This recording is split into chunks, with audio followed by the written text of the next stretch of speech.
আপনাদের মনে আছে যে কাশ্মীরের পেহেলগাঁওতে যে ২৬ জন পর্যটক মারা গেছেন, তার মধ্যে অধিকাংশই হিন্দু। কিন্তু এই পর্যটক মারা যাওয়ার পর থেকে বিজেপি পাকিস্তানের সাথে পেরে না উঠে দেশের মধ্যে একটা অশান্তি তৈরি করার জন্য, মুসলিম বিদ্বেষ তৈরি করার জন্য বিভিন্ন জায়গায় ভারত জুড়ে চেষ্টা করছে যে মুসলিমদেরকে আক্রান্ত করার। অলরেডি বিভিন্ন রাজ্যে ২ জন মুসলিমকে হত্যা করা হয়েছে ওই পেহেলগাঁওর ঘটনার পরিপ্রেক্ষিতে। কিন্তু কলকাতাতে শুভেন্দু অধিকারী বিধানসভা ভবনের সামনে ২৬খানা পাকিস্তানের পতাকা বের করে আগুনে পুড়িয়েছিলেন। এটা নিয়ে প্রথমবার আমি ফেসবুকে পোস্ট করেছিলাম যে এই পতাকাটা তিনি পেলেন কোথায়। এবারে ঋজু দত্ত, তৃণমূলের প্রাক্তন মুখপত্র, তিনি সরাসরি বিস্ফোরক কিছু অভিযোগ এনেছেন। ব্যাপক ভিডিওটি ভাইরাল হচ্ছে, দেখুন এবং ব্যাপক শেয়ার করুন। আর আমার চ্যানেল বং নিউজ লাইভ অবশ্যই সাবস্ক্রাইব করে রাখুন। কলকাতার বুকে বিধানসভার গেটে শুভেন্দু অধিকারী লাইভ করে ব্যাগ থেকে ২৬টা পাকিস্তানের পতাকা বার করে পাকিস্তানের পতাকা পুড়িয়েছে। আমাকে দয়া করে এইটা তদন্ত করে সিআইডি বা যে তদন্ত করে বলুক শুভেন্দু জঙ্গিহানার একদিন পরে ২৬টা পাকিস্তানের পতাকা পেল কোথা থেকে। কলকাতায় তো কোথাও পাকিস্তানের পতাকা বিক্রি হয় না ওপেনলি। কলকাতার যত রাজনৈতিক দল পতাকা কিনতে যায় বড় বাজারে পাকিস্তানের পতাকা বিক্রি হয় না। তাহলে শুভেন্দু জঙ্গিহানার পরের দিন এতগুলো পাকিস্তানের পতাকা পেল কে করে? শুভেন্দু কি পাকিস্তানের পতাকাগুলো আগে অর্ডার করে রেখেছিল? ও কি জানতো এরকম কিছু হবে? না, এই পতাকাগুলো রেডি রেখেছিল কারণ বাংলার বিভিন্ন জায়গায় ওয়াকফ আন্দোলন হচ্ছে, সেখানে নিজেদের লোক ঢুকিয়ে পাকিস্তানের পতাকা উড়িয়ে পরে ভিডিও পোস্ট করবে, দেখুন বাংলায় মমতা বন্দ্যোপাধ্যায়ের বাংলায় পাকিস্তানের পতাকা উড়ছে। এই ব্যাপারটার আগে তদন্ত হওয়া উচিত যে জঙ্গিহানার পরের দিন শুভেন্দু অধিকারী ভারতের মাটিতে বাংলার বুকে ২৬টা পাকিস্তানের পতাকা পেল কি করে। পাকিস্তানের পতাকা, আমি দায়িত্ব নিয়ে বলছি, বাংলা কেন ভারতবর্ষে কোথাও বিক্রি হয় না। যদি কোনো খেলা, ওয়ার্ল্ড কাপ বা কোনো সময় পাকিস্তানের পতাকা পাকিস্তানিরা যখন আসে তখন যদি দরকার পড়ে অর্ডার দিয়ে বানানো হয়, তাহলে শুভেন্দু পাকিস্তানের পতাকা পেল কি করে? তার মানে কি অর্ডার দিয়ে বানিয়েছে? আর অর্ডারটাও দিয়েছিল কি করে? অর্ডার দিলে তো সঙ্গে সঙ্গে বানানো যায় না একদিনের নোটিশে। তার মানে আগের থেকে অর্ডার দিয়ে রেখেছিল কেন? এটা কিন্তু একটা বড় প্রশ্ন আমি করলাম মানুষের কাছে। এটার অবিলম্বে তদন্ত হওয়া উচিত।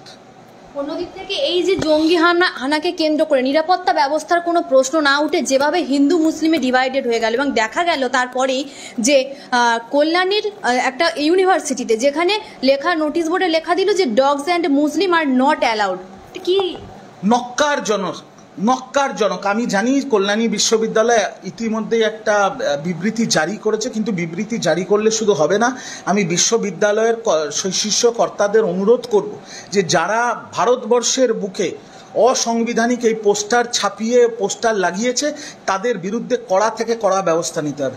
আরেকটা জিনিস আপনাদের দর্শকদের জ্ঞাতার্থে আমি জানিয়ে রাখি, পেহেলগাঁওতে এই জঙ্গি হানা হওয়ার 10 দিন আগে বিজেপির সাংসদ নিশিকান্ত দুবে, ডিগ্রি দুবে নামে যিনি পরিচিত, তিনি তার 25 বছরের বিবাহ বার্ষিকী পালন করবেন বলে গুলমার্গের একটা অত্যন্ত বিলাসবহুল 5 তারা রিসর্ট, যার নাম খাইবার, যার প্রতিদিনের রাতের ভাড়া 58,000 থেকে 70,000 টাকা, 58,000 থেকে 70,000 টাকা প্রতিদিন রাতের রুমের ভাড়া, তিনি 3 দিন সেই পুরো হোটেলটাকে বুক করে রেখেছিলেন।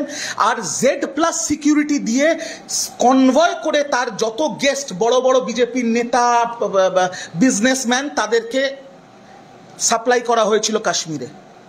তার মানে বিজেপির সাংসদরা 25 বছরের বিবাহ বার্ষিকী বিলাসবহুল রিসর্টে, পুরো রিসর্ট বুক করে কয়েক কোটি টাকা খরচা করে পালন করবে, সেখানে Z ক্যাটাগরি সিকিউরিটি দেবে কেন্দ্রীয় সরকার। আর সাধারণ নিরীহ পর্যটক, পেহেলগামে 2000 পর্যটক, ওই মাঠে মিনি সুইজারল্যান্ডের মাঠে 300 পর্যটক সেখানে বসে মোমো খাবে, রিল বানাবে, সেখানে কোনো আর্মি নেই, কোনো সিকিউরিটি নেই। তার মানে সিকিউরিটি কি শুধু বিজেপি নেতারাই পাবে? সাধারণ মানুষের জীবনের দাম নেই?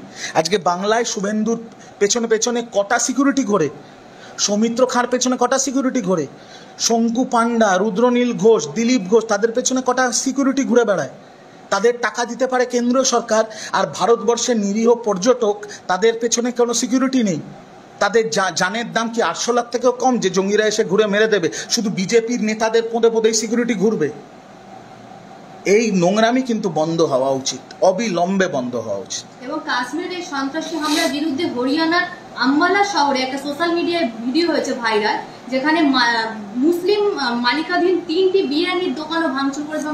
আমি আবারও বলছি, একটা জঙ্গি হানাকে কেন্দ্র করে ভারতবর্ষের মাটিতে, যে মাটিতে ভারতবর্ষের সংবিধান বলে যে ভারতবর্ষ একটি ধর্মনিরপেক্ষ রাষ্ট্র, সেখানে একটা জঙ্গি হানাকে কেন্দ্র করে যারা ভারতীয় হিন্দু, ভালো করে শুনুন, ভারতীয় হিন্দু এবং ভারতীয় মুসলিমদের মধ্যে বিভাজনের রাজনীতি করছে, সাম্প্রদায়িক আগুন লাগানোর চেষ্টা করছে, এদের থেকে নিকৃষ্ট রাজনীতি আর কিছু হতে পারে না।